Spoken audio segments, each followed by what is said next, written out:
capitaine Heinrich Bethge en 1899. Et ça se solde notamment par un combat très sévère autour de la colline de Ndago, à Muramvya. Les Burundais avaient l'habitude de combattre des étrangers, les Arabes. Ils étaient fiers, ils avaient repoussé les guerriers de Rumalisa, qui pourtant avaient des fusils. Mais les fusils des guerriers de Rumalisa, c'était des fusils à piston. Après, il y avait des rafales, on reposait le fusil, on chargeait la poudre, etc. Et entre chaque rafale, il pouvait y avoir des archers ou des gens qui jetaient des lances. Et donc, les guerriers de Rumalisa, eh bien, ils ont échoué. Mais les Allemands avaient des fusils à répétition, chargés par la culasse, et surtout, ils avaient une mitrailleuse. Ça tirait à répétition, et à tel point que le bruit qui les effrayait, tic tic tic tic tic, a donné le surnom d'un officier allemand, Stefan Gravert, et était surnommé Digi Digi. Et il y a eu beaucoup de morts. Les gens ont été terrorisés. Mais la réaction de Moisy a été la fuite. Il ne s'est pas présenté pour autant. Un capitaine de l'armée allemande, von Behring, nommé au district d'Usumbura, décide pour achever la résistance du roi de s'allier à deux dissidents de Moisy, Machoncho et Kirima. L'un, c'est un gendre de Moisy qui contacte les Allemands dans Limbo. Et donc on s'allie à ce traître par rapport à la monarchie burundaise et à un autre, un certain Kilima. Alors Kilima, il se présente comme un descendant de Ntare Rugamba. Et d'ailleurs, les Allemands, dans leurs archives, ils l'appellent le petit Moisy.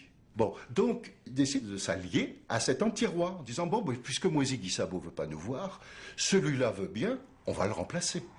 Donc, il y a une attaque en règle, avec cette fois-ci des Burundais alliés. Moisy doit s'enfuir. Il est menacé d'être tué à Fota, et il s'enfuit dans un domaine de ritualistes, et il se cache là. Mais c'est pas possible. La région est occupée militairement, le pays menace d'être démembré. Les conseillers de Moisy sont informés, hein, ils savent très bien le jeu de Kilima, le jeu de Machoncho, et ils conseillent, les grands conseillers, où il y a des Hutus et des Tutsis, entre parenthèses, de Moisy, lui disent il faut aller négocier. Le roi Moisy se résigne à signer avec les militaires allemands le traité de Kigaanda le 6 juin 1903. Ce traité reconnaît théoriquement le pouvoir du Mwami, mais ce dernier est assujetti aux Allemands. Il doit consentir à diverses concessions. 424 têtes de bétail lui sont demandées, ainsi que de la main-d'œuvre gratuite pour des constructions coloniales.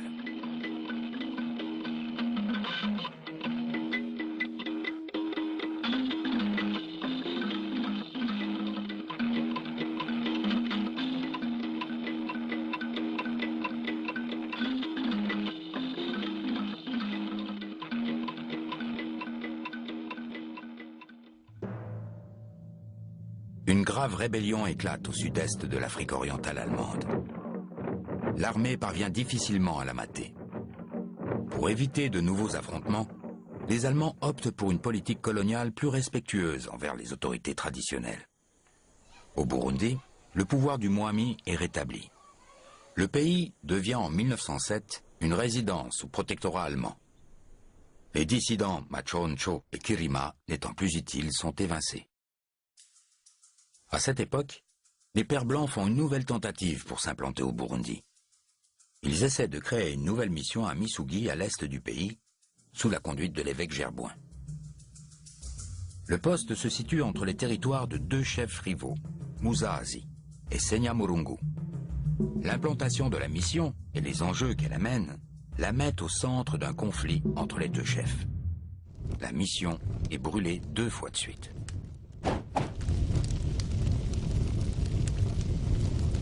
Ce qui arrive, c'est que là, les Allemands se considèrent dans leur domaine.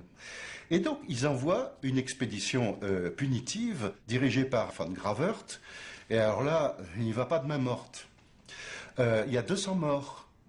Il y a ensuite le chef Muzazi qui reçoit un ultimatum. Il doit fournir 800 arbres pour la construction de la mission. Et, je ne sais plus, 40 têtes de bétail, etc. Bon, donc le choc a été rude. Et les missionnaires eux-mêmes le disent sans embâche. Et bien maintenant, ils comprendront qu'on ne peut plus brûler les maisons des Blancs comme ça, sans riposte. Donc, là, on a un contexte, il ne faut pas le cacher, c'est un contexte de peur. La mission est reconstruite quelques kilomètres plus loin, sur le site actuel de Muyaga. Et d'autres missions catholiques sont construites au fur et à mesure, comme à Mugera en 1899 Buronga en 1902 et Canigna en 1904. L'islam venu avec les esclavagistes reste influent sur les bords du lac Tanganyika. Les Swahili s'y installent définitivement, même après la fuite du chef arabe Roumali Isa en 1894. Les protestants allemands s'implantent plus tardivement, à partir de 1911, au nord-ouest et au centre, malgré l'emprise croissante du catholicisme. Les missions ont travaillé avec les jeunes qui d'abord sont obligés de venir pour des corvées. Mais on en profite, on leur distribue des perles, on commence un petit peu d'instruction, de catéchisme, on crée de la curiosité, de l'intérêt. La mission devient comme une nouvelle cour. On va Goussaba, chez ces gens. Donc il y a des tas de gens qui développent leur carrière, si on peut dire, qui découvrent un autre monde. Ils vont aller à l'école, ils vont apprendre à lire après, ils vont apprendre des métiers, ils vont devenir maçons. Et il y a un nouvel horizon. Et vraiment, les missions vont commencer à intéresser des gens. Et on voit des centaines de gens qui se convertissent, etc. Au début, j'ai insisté sur le rôle de la terreur, mais il ne faut pas en rester là. Et d'ailleurs, quand on demande à des vieilles personnes des souvenirs de leur conversion, ils décrivent ça sur un mode social.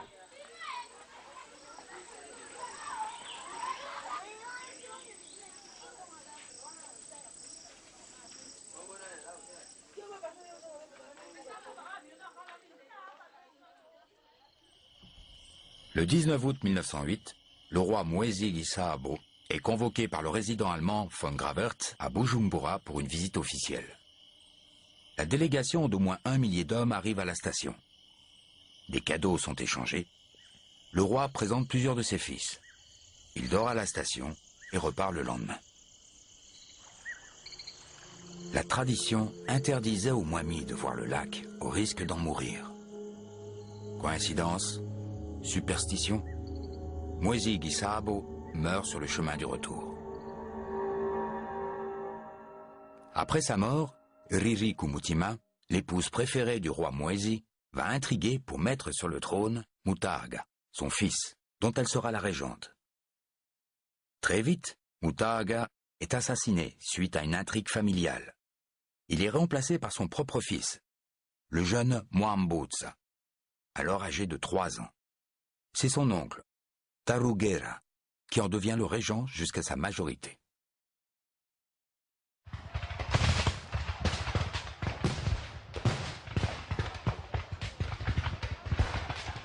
En 1916, la Première Guerre mondiale a éclaté depuis 2 ans. L'armée coloniale belge, composée majoritairement de Congolais, prend l'avantage sur les Allemands dans la région du Burundi. Ils sont aussi appuyés par l'armée anglaise, venus d'Ouganda et du Kenya. Le 10 juin 1916, le cuirassé von Goetzen, lancé sur le lac Tanganyika, est coulé devant Kigoma par un hydravion de la coalition anglo-belge.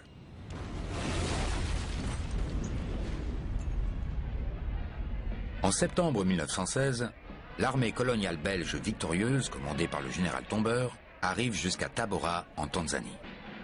À partir de cette date, la Belgique gère le Rwanda et le Burundi comme un seul territoire, appelé Rwanda-Urundi, sous la supervision de la Société des Nations, qui devient plus tard l'ONU. Les Allemands sont restés un peu plus de 10 ans au Burundi. Ils y ont laissé quelques vestiges. Le Boma à Gitega, chef-lieu de la résidence fondée en 1912. Quelques maisons. Un cimetière à Chibitoke. Et quelques traces dans la langue. L'argent, Amahela, ça vient de Heller, c'est-à-dire la petite monnaie. Et le Heller, c'est ça qu'on voyait circuler au Burundi, petite pièce de cuivre là, et ça donne Amahela. Les Allemands ont aussi introduit le café dans le pays. Mais ils ont surtout laissé en substance leur vision coloniale du Burundi, dont les Belges s'inspirent. Il se trouve qu'un des premiers Belges qui a eu des responsabilités importantes au Burundi, Pierre Ryckmans, connaissait l'allemand. Il a pu lire une série de rapports. Et donc l'idée de Ryckmans, il faut respecter la monarchie du Burundi.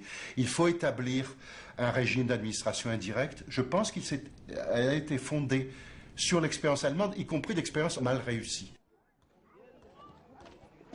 Pierre Reckmans est le premier résident du territoire Rwanda-Urundi.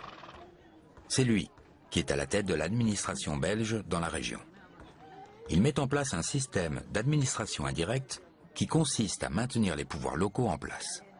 Si ce choix de gestion se révèle respectueux des valeurs traditionnelles, il permet aussi une infiltration du pouvoir colonial dans les piliers mêmes de la société burundaise.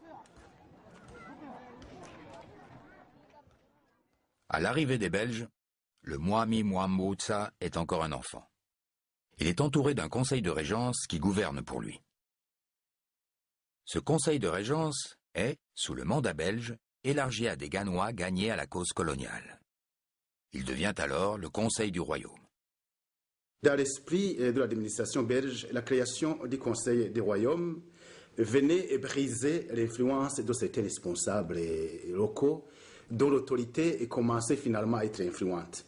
Donc il fallait finalement diluer cette influence en élargissant le conseil du royaume à deux chefs qui sont très gagnés à la cause coloniale. C'est une manière pour les colonisateurs belges de contrôler l'action politique du roi, un roi en devenir, puisqu'il est encore tout jeune. Donc c'est une manière de contrôler. On ne va bien entendu pas aller placer aux côtés du roi un révolté qui ose remettre en question l'imposition de la puissance coloniale dans le pays. Les Belges s'appuient de plus en plus sur les Ganois pour asseoir leur autorité. Le système de l'administration indirecte, qu'est-ce que c'est dans la théorie en tout cas? C'est en gros s'appuyer sur les élites au pouvoir qui déjà dirigent, pour avoir plus de facilité à diriger une population qui n'est pas celle du colonisateur. Donc il y a déjà une première chose, c'est que ces Baganois gouvernent de fait déjà l'immense majorité du territoire. Donc il y a déjà une volonté, je pense, de se servir de ce qui est en place. Et puis d'autre part, il y a aussi la volonté, alors qui ne s'exprime jamais telle qu'elle dans les archives ou dans les témoignages, mais qui est d'affaiblir le pouvoir du Mwami. C'est quand même un grand personnage assez mythique. Il faut réussir quand même à le dépouiller de certaines de ses prérogatives, puisque ses prérogatives sont désormais celles du pouvoir colonial. Et c'est la fameuse politique du diviser pour régner. Donc, plus on va réussir à mettre en opposition des Baganois qui peuvent éventuellement concurrencer le pouvoir du Mwami, et mieux la position, une espèce de position arbitrale de l'autorité coloniale qui va pouvoir gérer les conflits en fait entre le Mwami et ses chefs, ça va devenir une espèce de position assez confortable finalement pour la colonisation belge. Quand on est celui qui tient les ficelles, ça devient beaucoup plus facile de faire ce qu'on veut.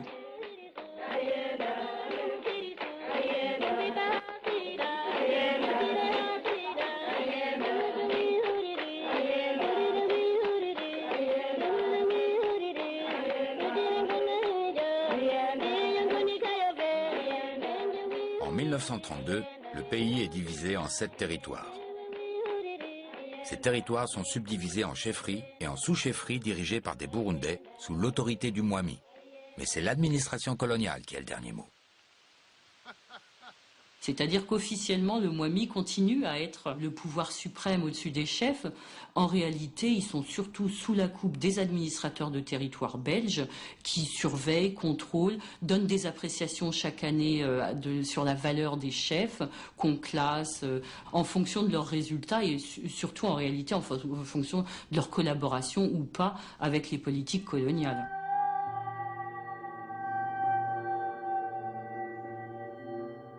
Même si au départ, il y avait des chefs Hutus, Tutsis et Ganois, progressivement, l'administration belge évince une majorité de chefs Hutus.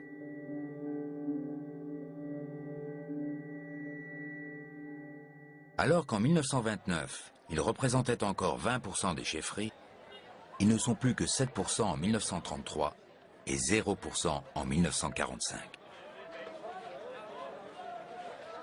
Dans une moindre mesure, les Belges marginalisent une des familles dynastiques les plus importantes de Baganois, les Béhézi, descendants de Mwezi Gisaabu, au profit de chefs de la lignée des Bataré. La pyramide